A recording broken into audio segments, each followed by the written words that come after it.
વાલભાઈ, એના પછી આવશે ભૂમિકા ગરવા.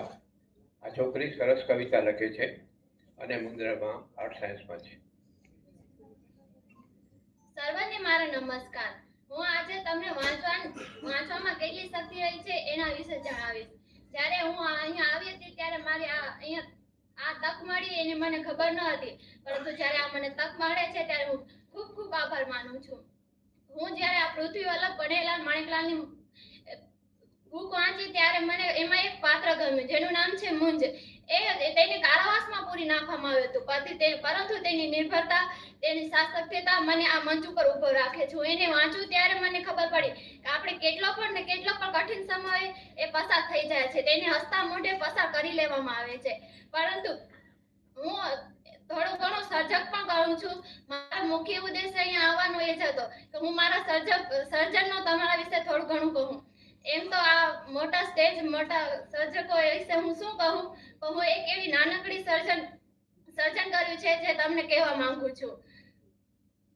ખાસ કરીને હું તો સર્જકો માટે સર્જન કર્યું છે, કારણ કે એ આપણા માટે કેટલું આપણા માટે કરે છે, આપણે આગળ વધવા માટે કેટલું સર્જન કરે છે.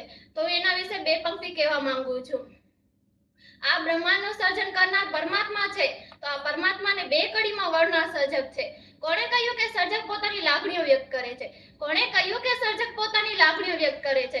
એ તો વિશ્વને આપવા સંદેશો વ્યક્ત કરે છે. એ તો વિશ્વને આપવા સંદેશોનું સર્જન કરે છે. એ વિશ્વને એક નવો સંદેશો આપવા માટે સર્જન કરે છે. એ જ મારી ભાવના હું સર્જકને કહેવા માંગુ છું.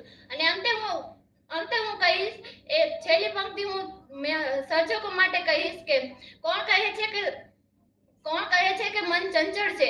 કોણ કહે છે કે મન ચંચળ છે? ક્યારેક બેસો સર્જક પાસે તો ખબર પડે આપણા મનને પોતાના ઈશારે કેમ નચાડે છે. જેમ ગઢવી સરે કીધું કે જેમ આપણે અલી ડોસા અને મરિયમની વાતમાં કેવું ભાવુક કરી દીધું, એવી જ રીતે એક નાનકડી બકરી અને બકરીના બચ્ચા વિશે કેવું હસાવી દીધું.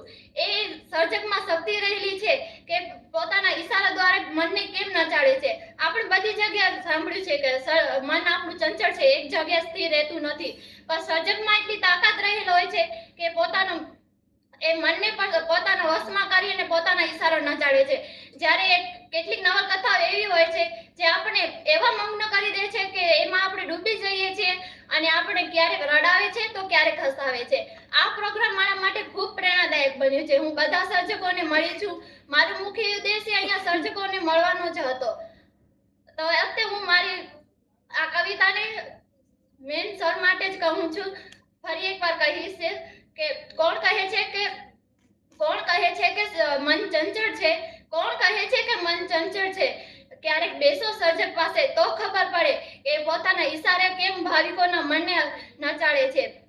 અમે જ્યારે સર અમારી કોલેજમાં આવ્યા ત્યારે અમે બુકની સમીક્ષા કરી હતી. ત્યારે સર અમને એવા પ્રેરણાદાયક બન્યા. હું મારું થોડું ઘણું એવા આટલા મોટા સર્જકો સામે મારું સર્જન શું હોય, તો સર તો મને પ્રોત્સાહન